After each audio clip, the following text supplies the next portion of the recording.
Good day, shipmates. I'm Chief Petty Officer Lee Self, originally from Birmingham, Alabama, so I'm an Alabama fan. I am called Chief Self, but it is perfectly okay to just call me Chief. I teach first year naval science and have been the naval science instructor at Midland Valley High School since 2012-2013 school year. I served in the U.S. Navy for 23 and a half years. I'm a retired hospital corpsman. That's not to be mistaken with a medic who would be from the Army or the Air Force. Hospital corpsmen have a proud heritage of service with the Navy and Marine Corps and have earned more congressional medals of honor than any other corps in the history of our country. I've served on every type of Department of Defense installation in my career as a corpsman. But my favorite tours of duty were my operational tours with a Navy helicopter squadron on the USS Saratoga and a U.S. Marine Corps Aviation Ground Support Squadron.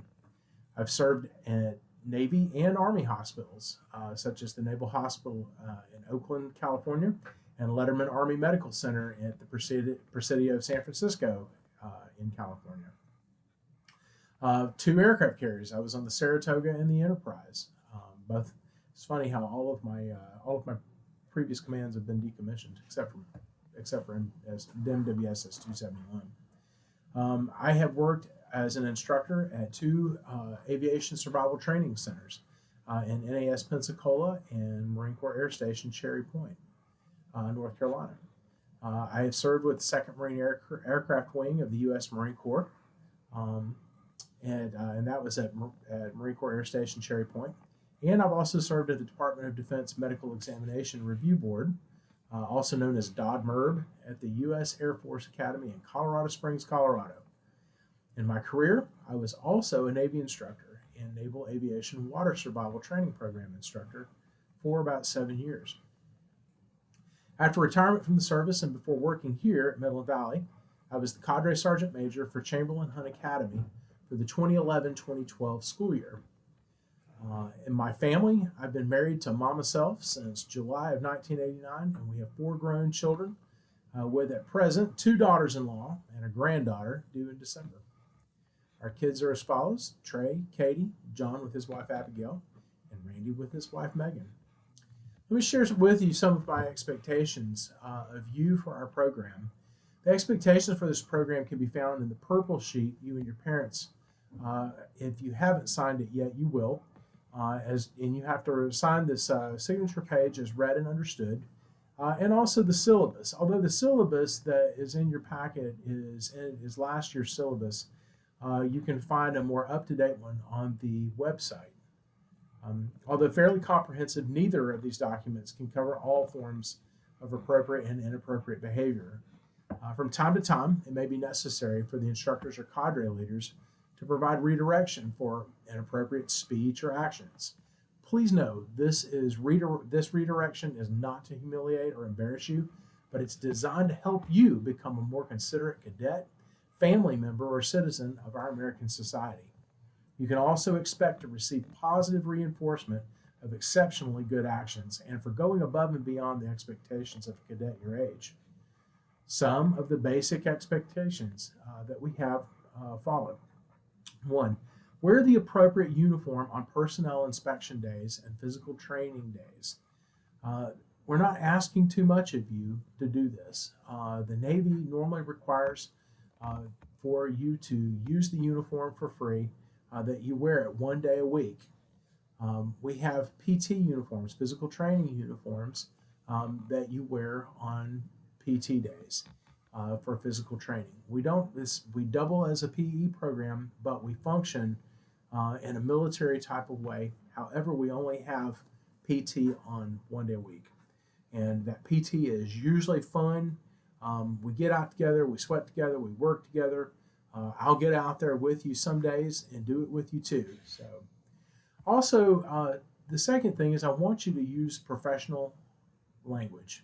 Use professionally appropriate language at all times, both in and out of NJROTC. I'll have you know, as a sailor, and then my boss also is a sailor as well, and neither of us use unprofessional language. And so we expect you to do the same. We expect our cadets to act like ladies and gentlemen, not we don't want you to have the stereotypical language of of a sailor or a Marine. We don't. It's a new Navy. It's a new Marine Corps now. We don't want you engaging in any illegal substance use either at school or in personal time.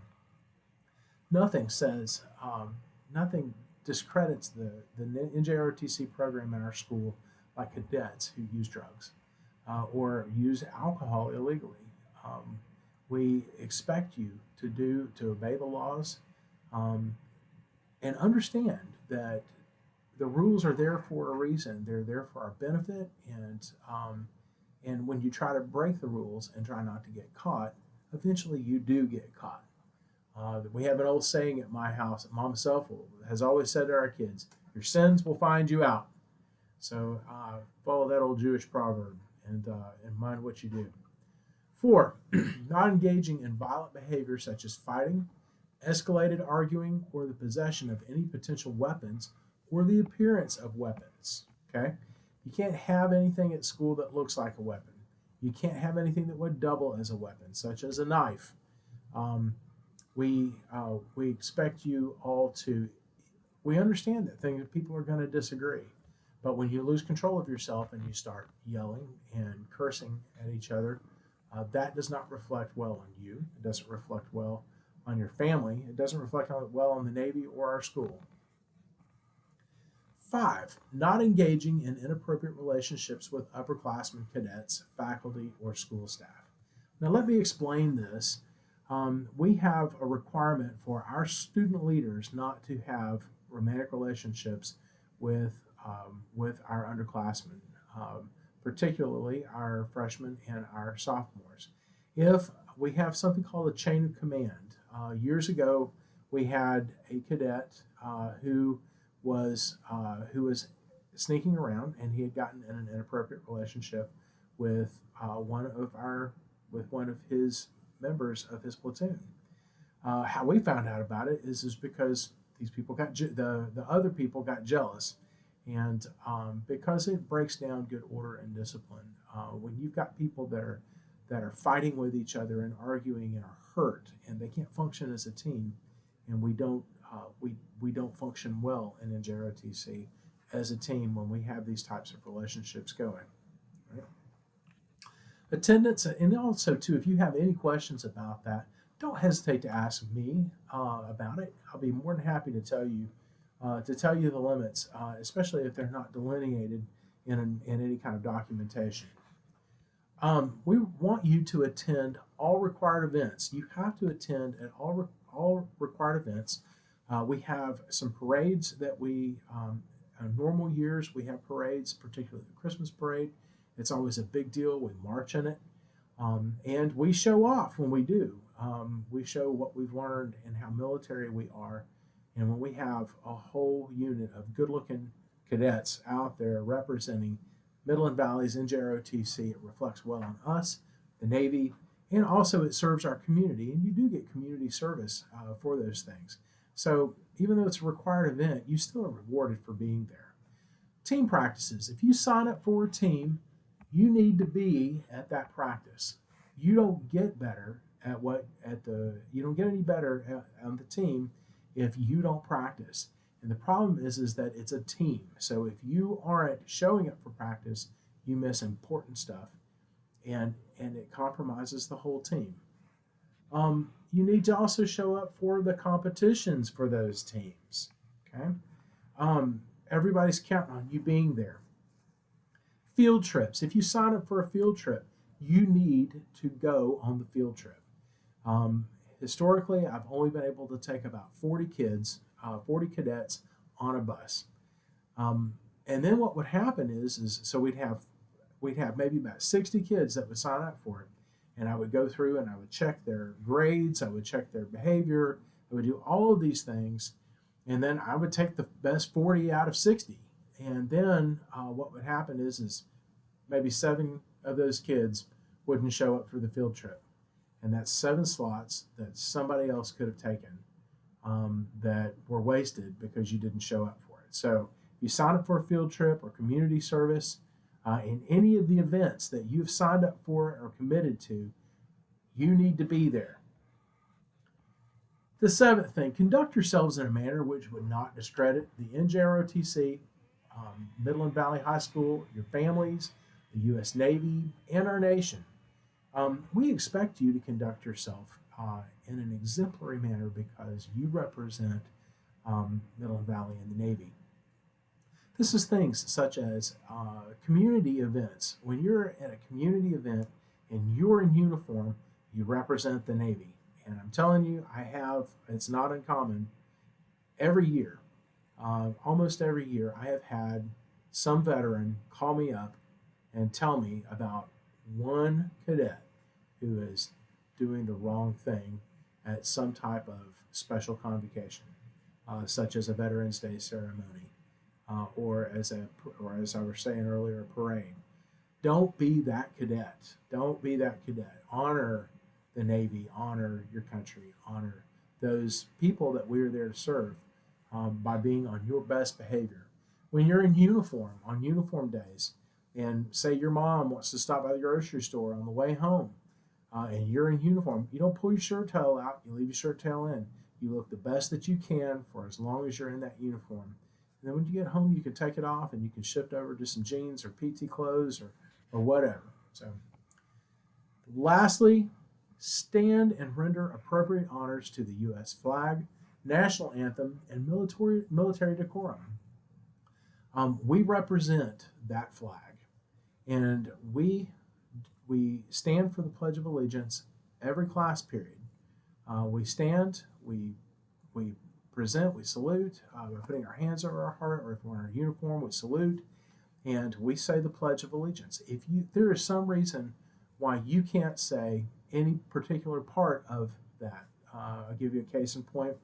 Several years ago, I had a kid who wasn't saying the Pledge of Allegiance, and what we did was our principal at the time wanted to have a sit down with any kids that did not want to say the Pledge of Allegiance. And as it turns out, he was an atheist, and he did not want to say one nation under God.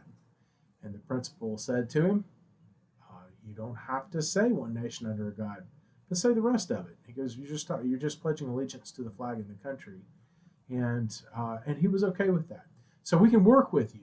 We just need to know what the issue is. All right, you have a choice to be an NJROTC, which represents the United States and our Navy. If you cannot or will not meet these expectations, NJROTC isn't for you. We understand that the Constitution, U.S. Constitution, gives you freedom of speech to conduct yourselves in a way that might hurt people's feelings or be offensive to those who have actually paid some kind of price or sacrificed so that you could enjoy those First Amendment rights. We understand that by your First Amendment right, you don't have to comply with those. But you also have a choice to be an NJROTC, and it is not a tailor-made program. We don't tailor the program for you.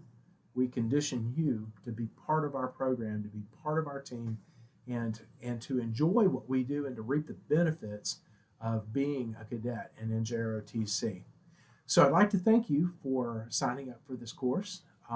If you didn't sign up for the course and you got it anyway, it's very likely that you won't get to switch over to PE. So I would encourage you, make the most of this. Make the most of this. It's 1 year out of your life. You'd be surprised at how many cadets that I get that only come in for a PE credit, or they didn't want to come in, they participated, they didn't really like it that much, and then by the end of the year, they signed up for it for another year. So I'm not saying that will happen to you, but I wouldn't be surprised if it did happen to you. So I hope you enjoy the course. Look at us on Schoology and make sure that you complete your assignments on time. Schoology is going to require your assignments are going to be on Schoology.